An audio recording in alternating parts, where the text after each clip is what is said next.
Ladies and gentlemen of the crypto space, we're live on a Friday, July 7th at 12:16 p.m. A little late today, but we're here nonetheless. The system will end. You are not prepared. I want to talk today about fear and action and choices and how we respond to it. And we should probably start with the status quo Bitcoin narrative that everything other than Bitcoin is a shit coin. So the thesis is relatively simple that everything else is part of a fiat regime, and a fiat regime is dying, and nothing will survive, and only Bitcoin will survive. And therefore, nothing else is significant. Everything else gets invalidated, which is very much consistent with stuff that I talk about. If something doesn't make sense, you must invalidate it. So, from that perspective, the maximalist narrative is consistent with what I talk about. The complexity there is, I would argue that narrative is based on fear, and also lack of criticality with what the end of a system would look like. So, right now, what is the status quo? You cannot pay with Bitcoin at a supermarket. You cannot pay with Lightning Network at a supermarket. You cannot pay with Strike at a supermarket. And there's something that's important in the next 10 minutes, in the next half an hour. If you walk into a supermarket, can you acquire food? It's not like you're going to go into a field in the backyard or a farm that's nearby and necessarily buy food. I mean, some people have a different equation to choose from. But for the vast majority, the aggregate, the average, you need a capacity to walk into a store and walk out with something without someone calling the police on you, because those are consequences that you don't necessarily want to deal with on a Friday, going to a police station for non-payment. So Bitcoin, nothing else will survive. Great. That makes sense. I've always liked that argument. And what that means is exposure.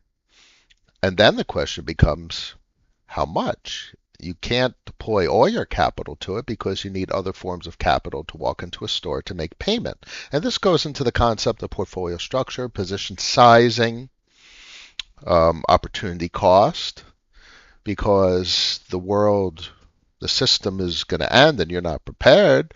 When?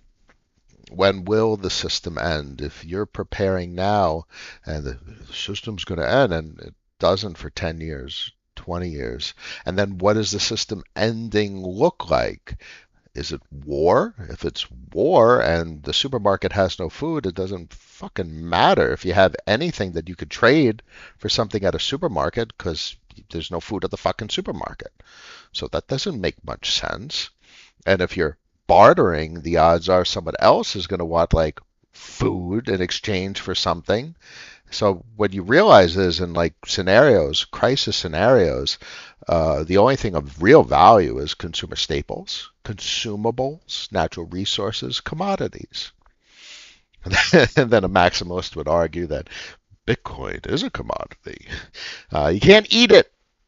And everything reduces to egg sandwiches and your capacity to acquire egg sandwiches. Now, obviously, that's something I talk about in jest in regards, but it's kind of true.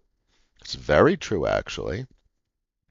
When you're hungry, you want to eat. How do you eat? I mean, unless you live in like upstate New York where you could go out back and hunt for deer, but then in a scenario where the supermarket doesn't have food and everybody's hunting for deer, the equation kind of changes. The deers become scarce. So there are many scenarios where Bitcoin is very, very significant. So conceptually, it's very, very significant. Uh, but it's not as significant as the most staunch maximalists argue. They are afraid. They are afraid of what they don't understand. They don't understand. A lot of maximalists will argue counterfeit money. Sure. Okay. It's a system. It's the system. it's not ending today. It's not ending tomorrow. So it's not fear, actually, it's anger. They are angry that the status quo system operates as such and they feel disenfranchised. And they're responding to that anger, attaching to a narrative in which they feel they're expressing an opt out. They're protesting, and that's okay. But we don't talk about protesting here. We talk about capital management and making appropriate financial decisions that we can pay for things on Friday. So the only rational conclusion is everything they talk about is meaningful, but it's only a small part of what we have to do to be prudent fiduciaries, responsible for our own well being individually as well as our families, because our families are dependent on us to make good financial choices so we can pay for food at the supermarket on Friday. Not in 5 years, not in 1 year. Let's say the system ends in 1 year. What does that even? System ends. What's the time horizon for this to occur? There's an unknown and uncertainty. So what does that mean to me? And what it means to me is helpful. How do I interpret that? It means you should have some exposure. And that's very consistent with what the big macro folks have historically said for years at this point about Bitcoin. You have some exposure. Insurance. Insurance that the system ends, but there's no anarchy, and there's some sort of mechanism for turning Bitcoin into foodstuffs, consumer staples, consumables, natural resources that are needed. And so that's the nuance. The system ends, but if you have anarchy, then it's just frozen meat in a refrigerator, and somehow, hopefully, you have electricity and bullets so people don't take your frozen meat. Because anarchy is a very different equation. It's not about uh, preventing inflation from eroding your wealth. If there's anarchy and war, you don't give a shit about eroding your wealth. What you care about is when you wake up in the morning, do you have food to eat? Okay, so I hope that helps. And the system is not ending today. It doesn't appear the system is ending this year. It appears the system is changing rapidly, changing structurally, and we must prepare for that. And the inflation or preventing inflation from eroding your wealth narrative, um, I think that's silly, especially in the context of what we talk about with regard to cash flow, because all that matters is that your cash flow is greater than or equal to inflation. And when you're exposed to enterprise that's surfacing that cash flow, the enterprise is going to inherently account for consumer price inflation. One, with regard to scarcity of the access to the enterprise, so the enterprise itself is going to appreciate in value, which is what we've seen with many crypto protocols, crypto enterprise that have appreciated in value, and therefore that cash flow will also, whether it's proportional or not, but it will also accommodate consumer price inflation. There will be more cash flow because there's more cash, therefore there's more financial activity. Hence, causality indicates more cash flow. So the appropriate thing for a portfolio is structure, diversification. Still the narrative, don't go all in, don't spread too thin. So you need proper structure, position sizes relative to what is most significant. Most significant to who? Most significant to you and your capacity to tell a story. Have a narrative that ultimately provides you comfort. Because you can't act on fear. You need to be comfortable engaging with these markets so you could sit with positions and assets that do different things. So the title of the stream, I still have it up, The System Will End, You're Not Prepared. And how are you not prepared? Not you guys on the stream, but the average actor.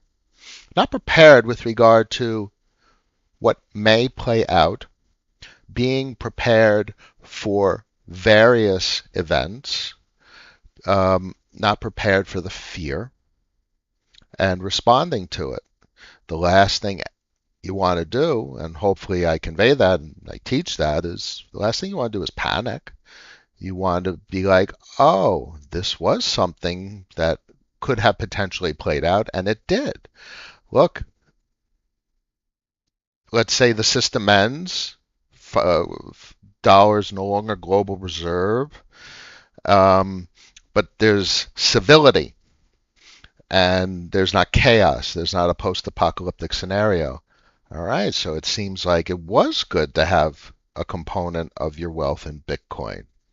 Let's say the system doesn't end and they're kicking the can and doing what they're doing for a fair amount of time, let's say 5 years. Great, between now and 5 years, you have a capacity to use cash flow from enterprise that is appreciating over the next 5 years to finance consumer staple consumption, foodstuffs. So you're preparing for the system ending, then also the system not ending today but persisting for a period of time into the future. And that means you're handling various trajectories that we can that the way things may unfold, various trajectories, the way things may unfold. And all of that together, holistically, should be crafted by all of you to provide you comfort that you have understood the way things may play out, you have taken them into account, you have made choices and decisions considering them, and all of it is designed to alleviate your fear and allow you to be comfortable that you have prepared for difficult times, moderately difficult times, maybe not so difficult times, because obviously in a not so difficult time, like everything gets kicked down the road, the system doesn't end today, it lasts another 10, 15 years, and the stock market doubles and triples, and the broad money supply goes to infinity and beyond, and you have significant cash flow, which you could use to accumulate Bitcoin for that, system ending non-post-apocalyptic scenario. Or maybe you want to prepare for the post-apocalyptic scenario, so you have cash flow, so you can buy guns and ammo and MREs, meals ready to eat, like freeze-dried shit that you could put in your bunker that you buried 20 feet underground in the backyard. So the cash flow provides you optionality. I would argue for myself, my expectation is the system doesn't end. That seems such a fearful statement. The system is going to end. What do I do? So what we're talking about right now is not the fearful reaction to the system is going to end. What do you do? Okay, how would it play out? How could it play out? And what are things that I can do to hopefully best navigate various ways things may play out? And that's the rational actor. That's a bit diversified and weighting the diversification according to what you believe is most likely to occur. And don't overweight. There's so many reasons why the dollar can remain world reserve currency and the system can continue in its current shape and form, albeit perverted and destined to fail in some way or another for 20 years, 30 years. It could just keep going. So what if it does?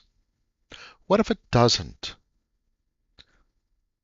You can't bet on the whole thing on one or the other. That doesn't seem reasonable. So be reasonable and don't be dismissive. Centralization, decentralization. Yes, we want to get away with centralization because that's what causes the vast majority of our problems, and the ultimate solution is to decentralized, where no one person is controlling. That's historically what the terminology democracy was supposed to solve, where everyone has representation and a vote. Um, but that doesn't mean centralization is inherently evil. There's components to centralization that are meaningful. It obviously allows things to occur faster. Um, uh, Now, ultimately, that's not something I like, and that's why we talk about like immutable contracts, get people out of the equation. So I think there's the happy medium for me with regard to the centralization arguments of Bitcoin maximalists for Ethereum or EVM or smart contract centric enterprise is that it's heading in the right direction. It's less centralized than traditional infrastructure, traditional politics, traditional enterprise, and and there's maximization of that reality with immutable contracts, because then you've eliminated uh, many of the centralization risks at the contract level, and you're just now able to focus on the centralization considerations at the protocol level. It's not black and white. It's not as black and white as maximalists argue. There are infinite shades of gray, and therefore there's infinite considerations. For instance, they argue that the centralization risks of Ethereum invalidate Ethereum as meaningful technology. So, what if none of those risks that are argued ever present an existential threat to the network, and it continues to function and head in a good direction, and it is significant. Therefore, not having exposure to it may have been a mistake. You probably want exposure to various things that are potentially significant, and that is the risk curve. Well, it's your personal risk curve and how much risk you take, exploring the reality that diversification is an absolute necessity. Hope this helps. Interesting train of thought on. No, it's showing the wrong screen. It's showing this screen. This is horrible. Let me see if I can fix this real quick for you guys.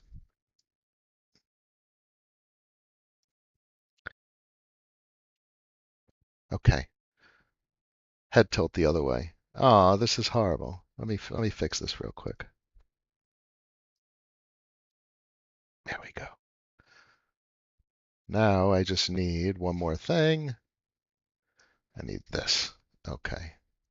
Sorry. All right, let's do some comments. Let me see if there's anything I missed, and we'll take a look at some technical data always. It's always good to understand where we are in the market, especially with regard to move and bond volatility and overall systemic liquidity. Did I fix it right? I believe I did. Okay. Tapsy, yo, what's up? Dan, good afternoon. Raul, Shish, Lion CEO, gentlemen, ladies. Iran, the multi is a disaster. Now, we've all used multi over the years, but there was no reasonable reason to have exposure to it. I argued that the liquidity over the since beginning of 22, it's been a year and a half of arguing that the liquidity availability on the alt L1s and the L2s weren't significant to warrant exposure from a bridging standpoint.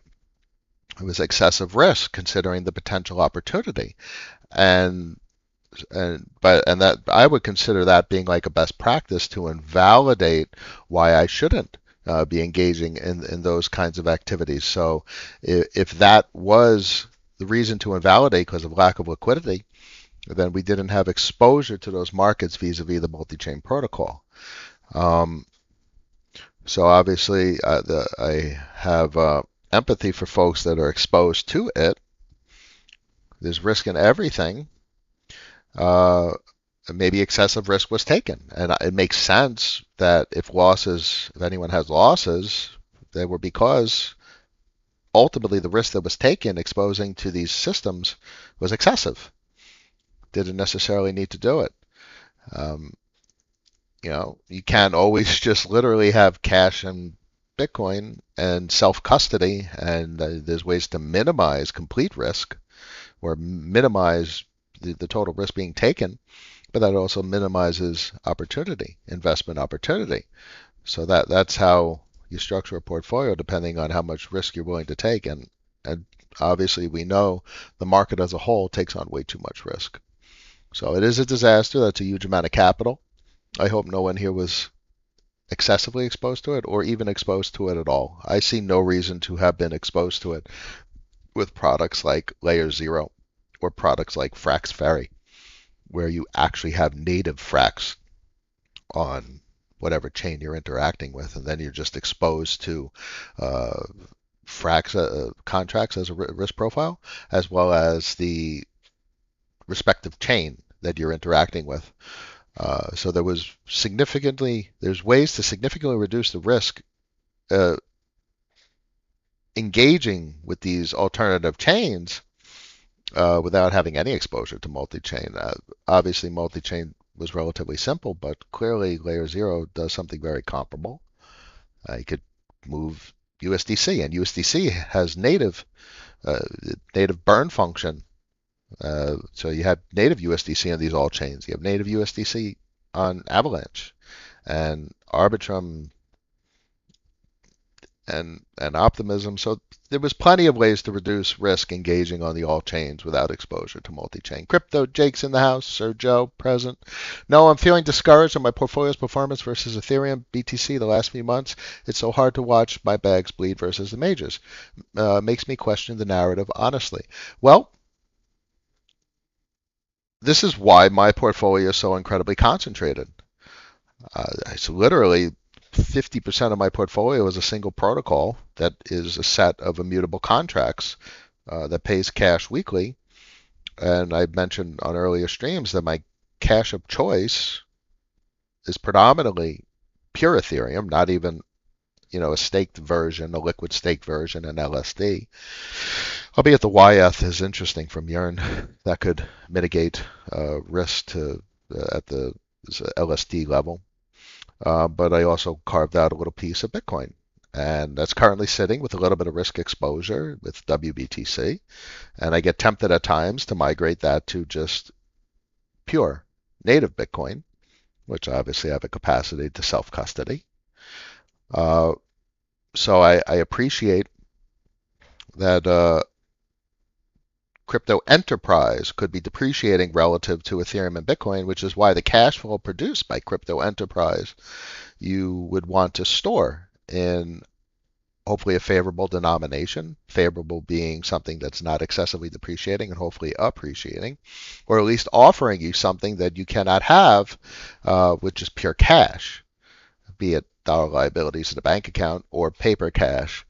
And for me, that is what, historically, you guys know I was doing a lot of stablecoins because it was the volatility I didn't want exposure to with regard to cash that I got on a weekly basis from the crypto enterprise that I hold.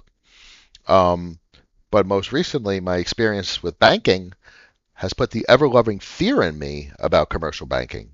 Even if it's a GSIB, a big bank, they're in control. And if you're stuck in paperwork or you have to go through courts, it takes forever. So there's big fear in me with regard to deposits in banks. And I'm not going to keep that shit in paper money. Paper money is the most unmanageable shit. Could you imagine having a stack of 100 grand? How the hell do you secure it? You're literally going to put it in a safe. Then now you're worried about, and you're dealing with like having a shotgun in the house to protect yourself. And I didn't want to entertain that. So I much appreciate pure naked Ethereum uh, in regards as compared to a deposit in a commercial bank. So what does that mean? What is that equation? I'm paying a volatility premium in exchange for self-custody of a quantity of value that can be instantaneously converted to dollar liabilities, and you can pay at checkout at a supermarket in 3 minutes. And I'm alleviating the counterparty risk associated with the commercial bank. And the assets are portable. There's no size, there's no shape. They're digital. So they're easily stored, much more easily protected as compared to paper cash. And it's a solution to the risks associated with the commercial bank counterparties, with the volatility premium. And I came to the point where the frustration I experienced with commercial banks, the volatility premium was acceptable, especially considering how our narrative has evolved for the potential significance of Bitcoin and Ethereum. So I do weight towards Ethereum with regard to portfolio composition. I think the deflationary monetary policy is significant, which is obviously a great topic of not a pain point, but a sticking point for maximalists. Oh, they changed the monetary policy. I'm an engineer. I like to see change. I don't like to see stagnation. I like to see iteration, evolution. So I lean towards these changes that have been made over the years as being favorable. And with regard to proof of stake and proof of work, I see merits to both.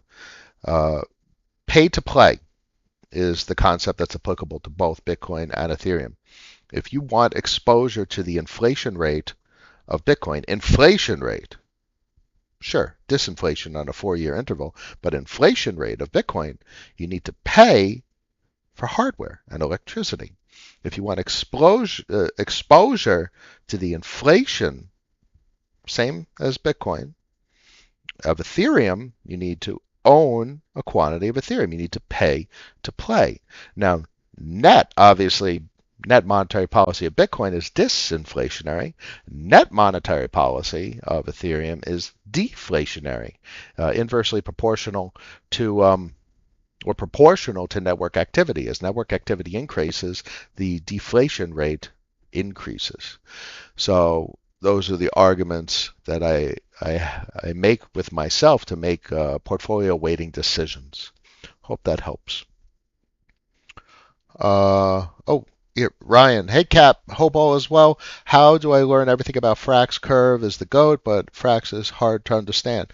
Frax, the scale and scope of what they've built and what they're building is monumental. Leviathan News has a lot of good content about what Frax is doing. They are very keen on the protocol, and I appreciate that. I myself have a historic position in VEFXS, which is not incredibly productive, but I expect it to be productive in the future. And this was a historic position prior to a lot of narratives that I have currently. And I couldn't exit it if I wanted to. It was a purchase, not a position, a VE position. So it is a very hard thing to do to take positions. And I often say nowadays stuff like, fuck you, pay me, meaning if you're going to take a position, how much is it paying?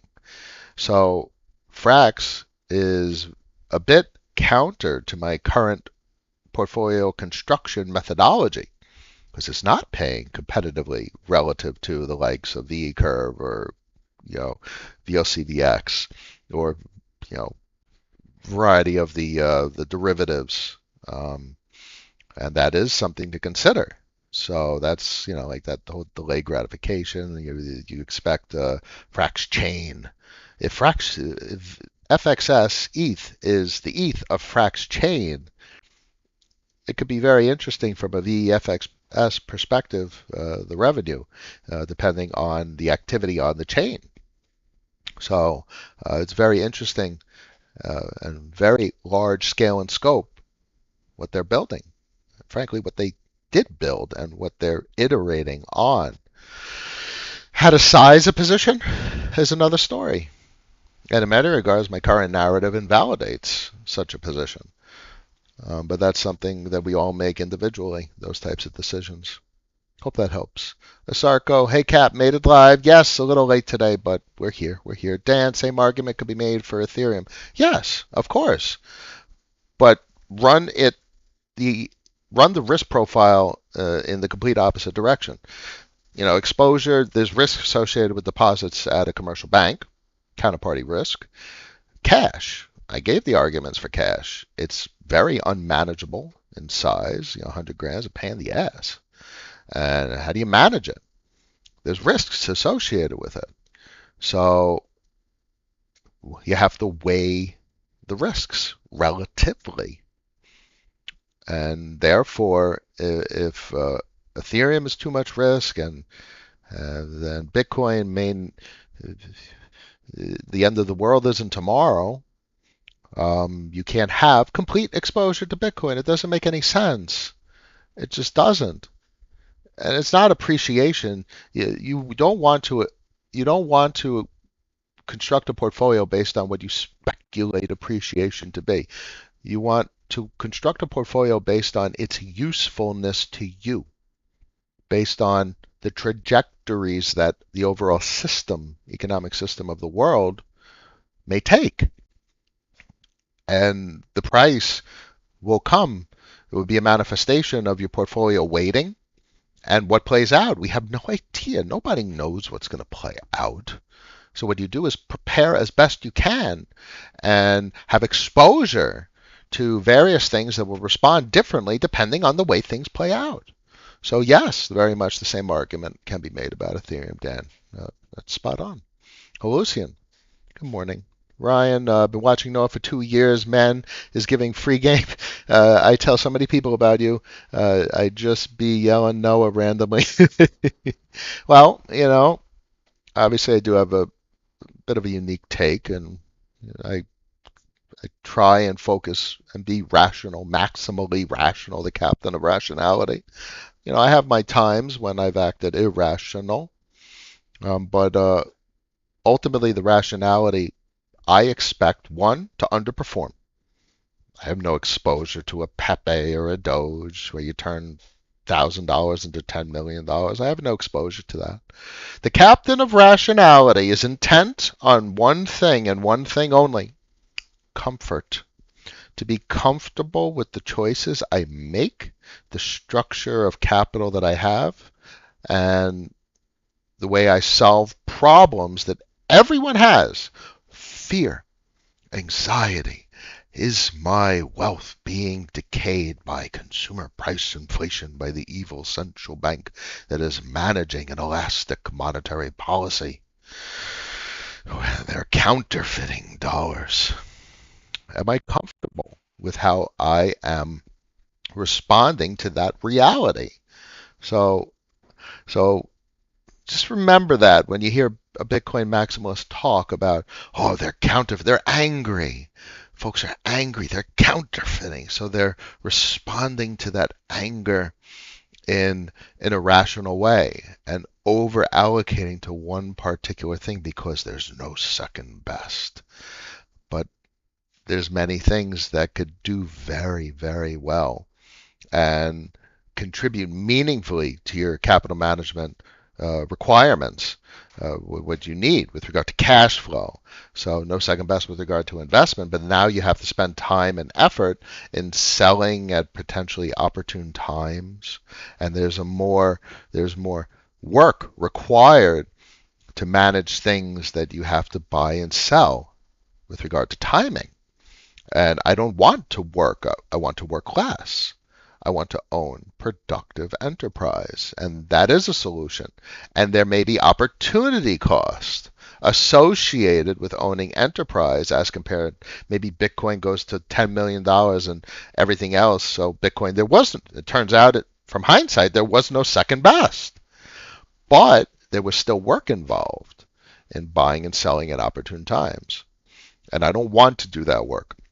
So therefore, I am comfortable paying a premium, knowing that I won't necessarily outperform if that occurs, and I will underperform but I did less work. So I'm paying a premium to structure the capital so that I have to do less work.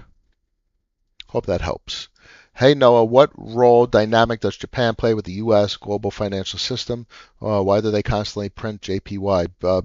Japan is in deflationary collapse demographically, as well as financially. They're in collapse obviously because they print the currency units to peg their yields because they can't. The debt to GDP is just through the roof, so they can't afford the higher rates. So they're in a death spiral. Um, and they're between Japan and China, they're responsible for pretty much all. They have the two of them have compensated for the currency contraction of the United States and Europe to such a degree that between Japan and China, currency supply M2 has constantly increased. It didn't even decrease, where the United States and Europe, M2 decreased 2022 to present.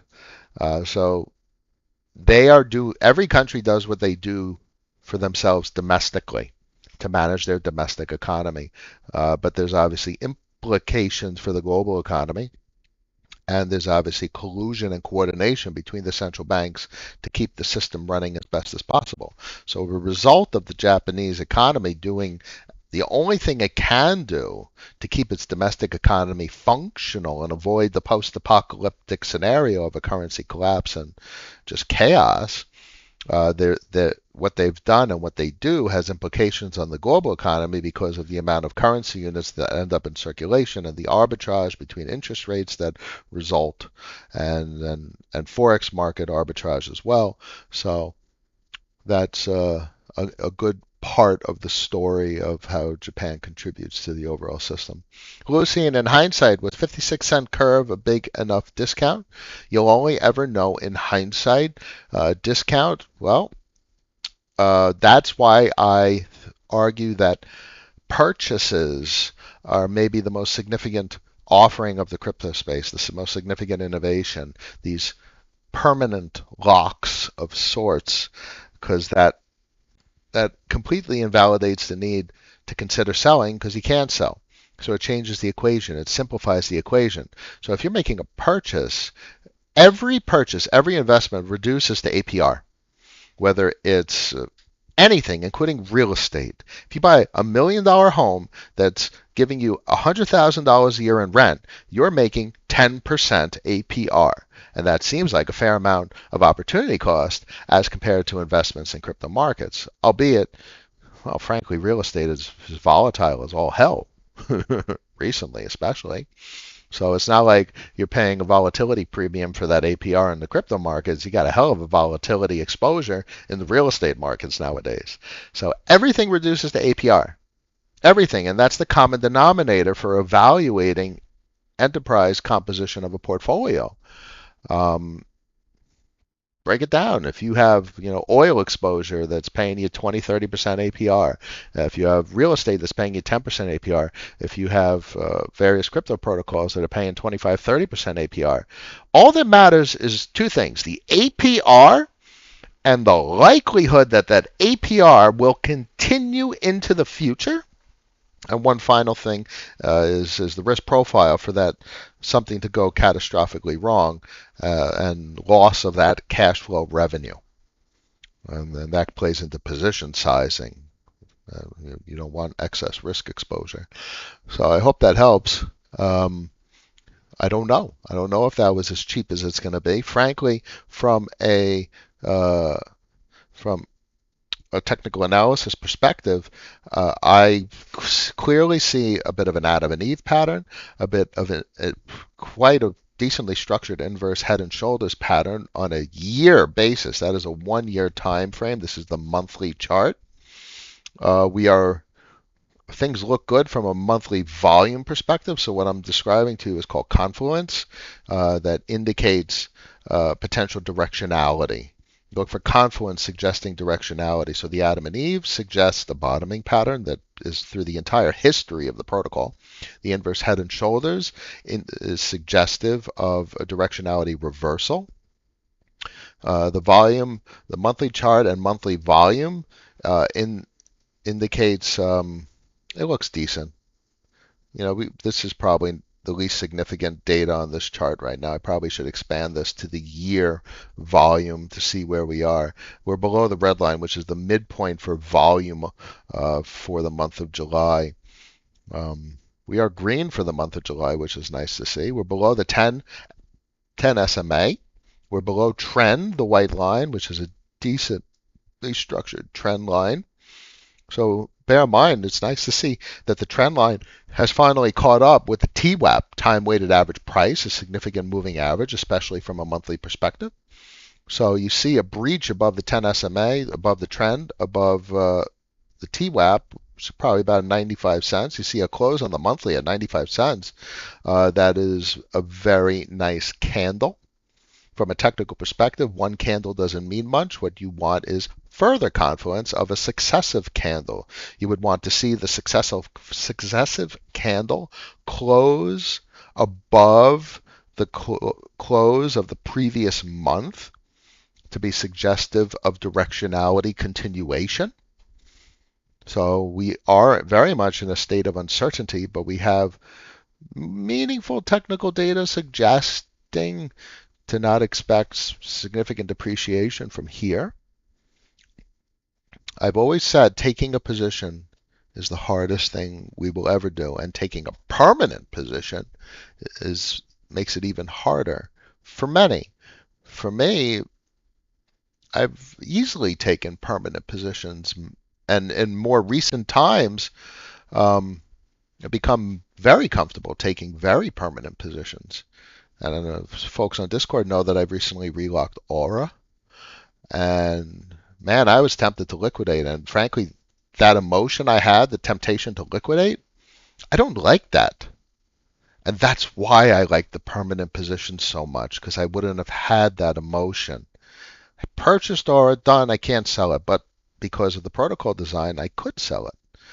And I would have rather it have been designed where I couldn't sell it. And I would have been more comfortable with that, because that would have reduced the potential work, the potential emotion I have dealing with that circumstance. Killis is in the house, a pleasure. Raul can talk about what the tapioca LBP means. Yeah, balancer. That's how you provide initial liquidity or get an initial liquidity in the markets. I look forward to it. I am inclined to participate. So I was one of the seed round participants. So I do have a bit of a position there. And obviously I have a Pearl because of that. So I will have some OTAP access there. But I probably will be, I'm certainly very tempted to participate. And I may, depending on financial conditions. Do I need the capital? I don't know. But look at the amount of time they've taken, the due diligence they've taken for the deployment of the contracts. Audit, testing, beta rollout. That is comforting from a development perspective, which makes it comforting from an investment perspective. From a technology perspective, it's significant. Come on, we've all played with money markets, Aave, good old Geist on Phantom. We had insane experiences with, but this is a cross-chain money market using layer 0. That's crazy. With a stablecoin strapped on for good measure, collateralized by LSDs. So this has all the components of a significant system. It has the reduced risk profile associated with the excessive due diligence going into launch. It has the immutable characteristic, which is quite touted by Matt and team. And that is certainly a characteristic that I focus on when I'm potentially interested in something. Immutability. It means everything to me. Eris, thanks, man. You're welcome. MNAVA, do you offer beginner's class in DeFi such as V curve, enterprise investment? Not necessarily. I'm always happy to talk on stream. Obviously, I literally get to every single comment. It's something I enjoy. Responding to you guys' comments is quite therapeutic for me, and it helps, obviously, for me to refine my narrative always. Everything that you're thinking about, I either think about or should be thinking about if I'm not. So your questions force me to revisit ideas as well as entertain ideas I may not have considered. Um, so I don't have like classes. I did one-on-ones for a bit, but that was like in 2021 when the market was hot and people actually consumed the service. Obviously, the Discord is quite meaningful. There's still many people that participate in our Discord, and everyone that's remaining is intent to remain in markets. And that's one certainly meaningful to me because you have to remain in markets. You don't leave markets, you navigate markets. And I think that will be a great benefit to everyone because we, as a community, don't encourage to remain in markets. We know that you manage capital. You don't run away in fear. You manage. And if you're feeling down relative to like peak in 2021, you're measuring from the wrong perspective. The money you had in the peak of 2021 didn't exist.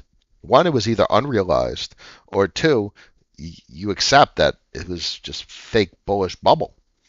Measure from 2019, start of the concept of DeFi, late 2019, when Synthetics, when Aave was Lend, and Bancor was the first AMM, and that's a great place to measure your success.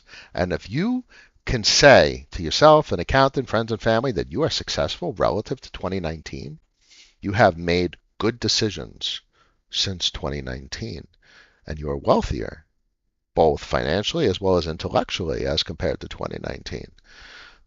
So obviously, many would argue that you're taking the favorable perspective of measurement, but I would argue that's the only real measure of measurement.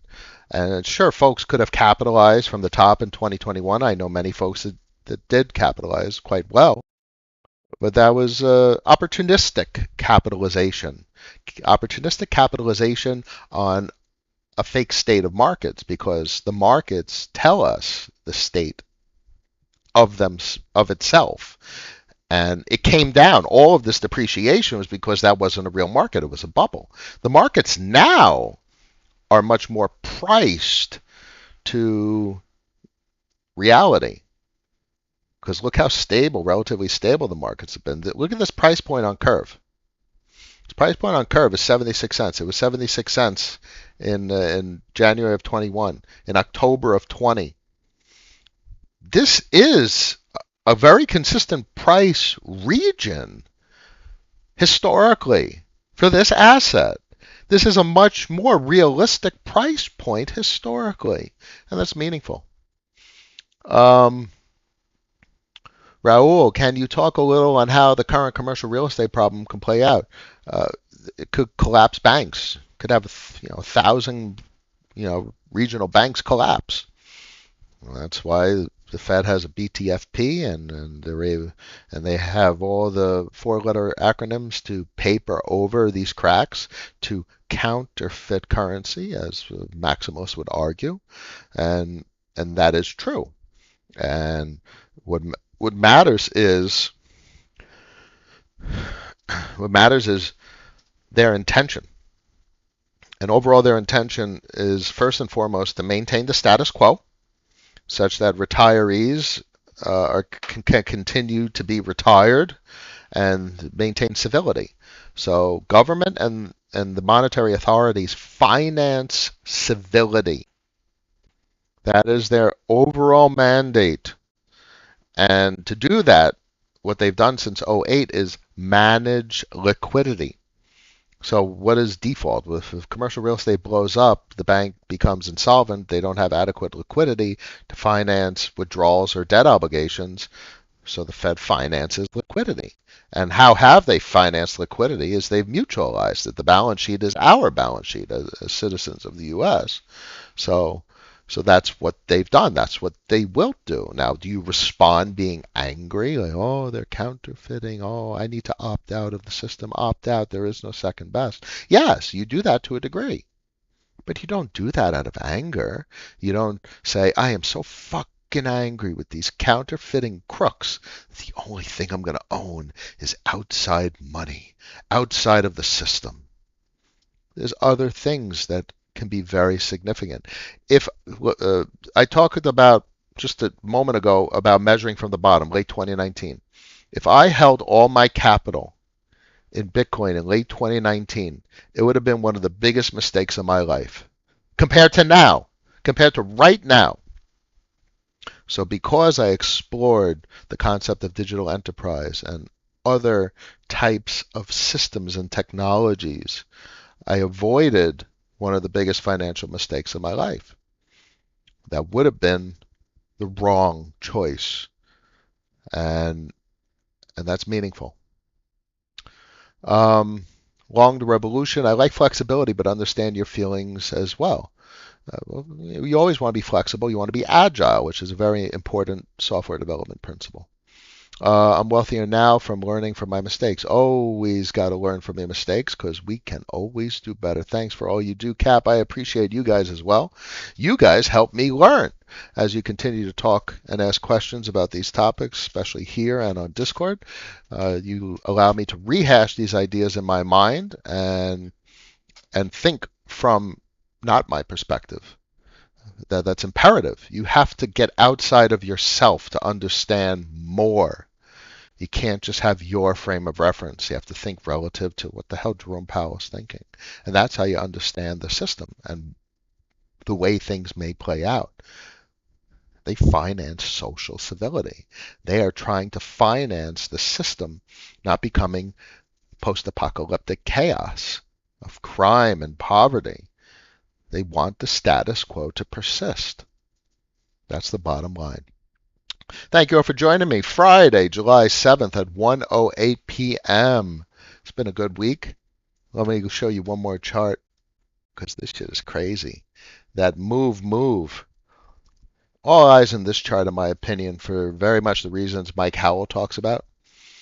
Um, this is an important chart. So this down is good. This up is really, really bad. So I thank you all for joining. Tell everyone to subscribe. I wish you all a wonderful weekend. Stay safe, stay rational, stay calm. Find your happy place, like Happy Gilmore. I will see you all on Monday, after party on Discord for the most rational community in the entire crypto space. Appreciate everyone that is surviving these markets in there. See you next time. Peace.